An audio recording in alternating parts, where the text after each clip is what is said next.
Micah chapter 1. This is where the book opens like a storm rolling in. It's vivid, emotional, and deeply serious. God is not distant here. He is coming down to confront sin. Micah 1, when God comes down. 1. The setting and the voice, verse 1.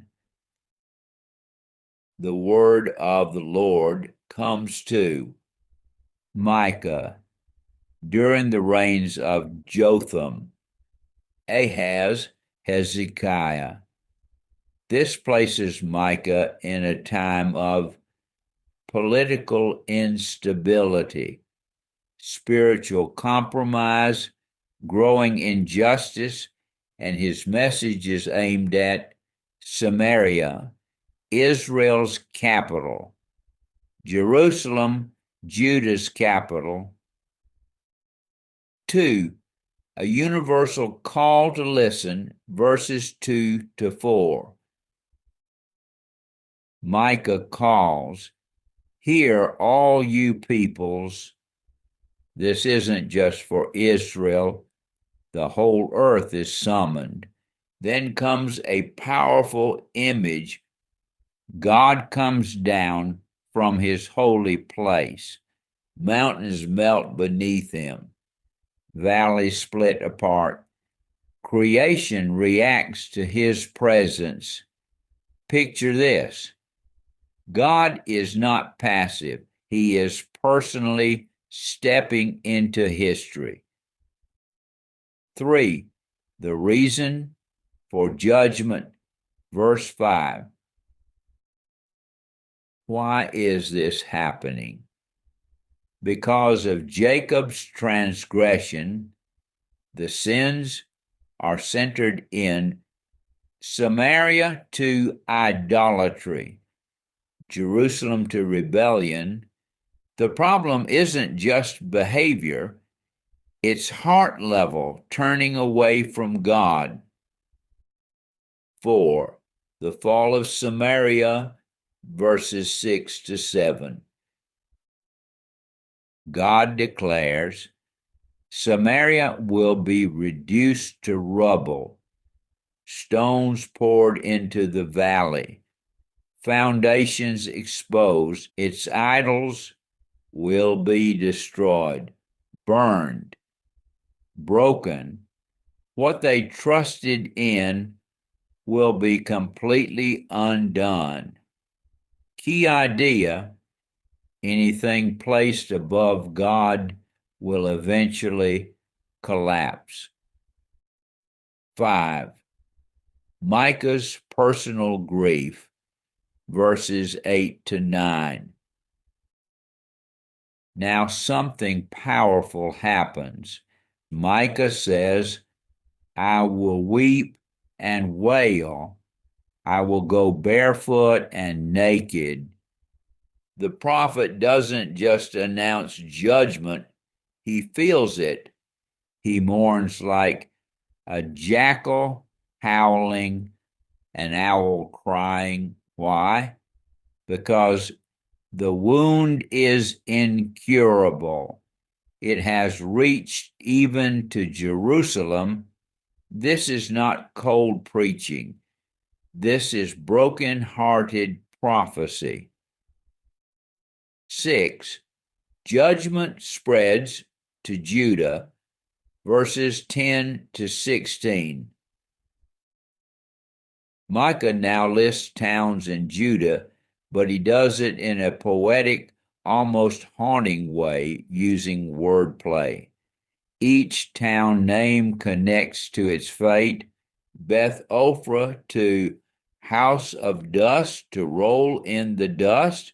Shaphir Arrow, pleasant arrow will be shamed. Zanan right arrow come out, right arrow will not come out. Lachish arrow tied to chariots, arrow source of sin. It's like a chain reaction. Judgment is moving town to town. 7. The final image, exile, verse 16. Micah ends with a striking command: shave your head in mourning. Why? Because the people will go into exile. Loss is coming. Loss of land, loss of identity, loss of children.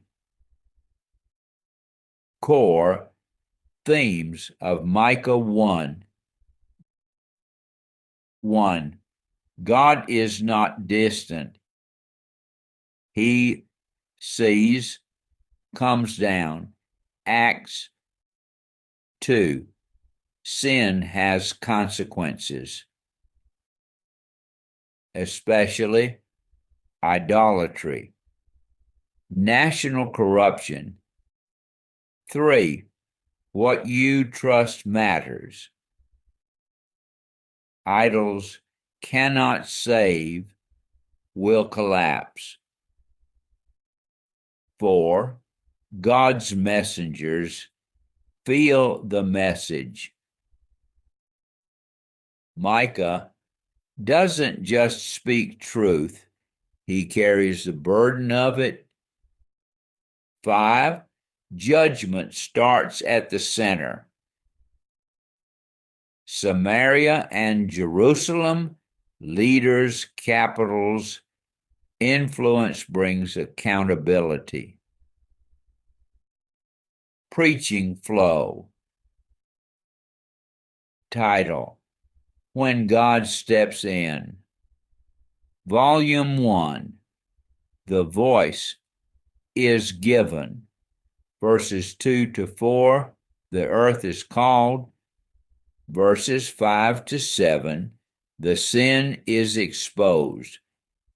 Verses 8 to 9, the prophet is broken. Verses 10 to 16, the judgment spreads. Keyline: when God comes down, nothing hidden stays hidden. Power lines: God doesn't overlook sin, he overcomes it. What you build without God will not stand before God. True preaching doesn't just declare truth, it carries tears. The higher the influence, the greater the accountability. Heart check. What am I trusting in more than God? Is there anything in my life that would collapse if God exposed it? Do I feel what God feels about sin, or have I grown numb? Micah 1 sets the tone for the whole book. God sees, God comes down, God responds.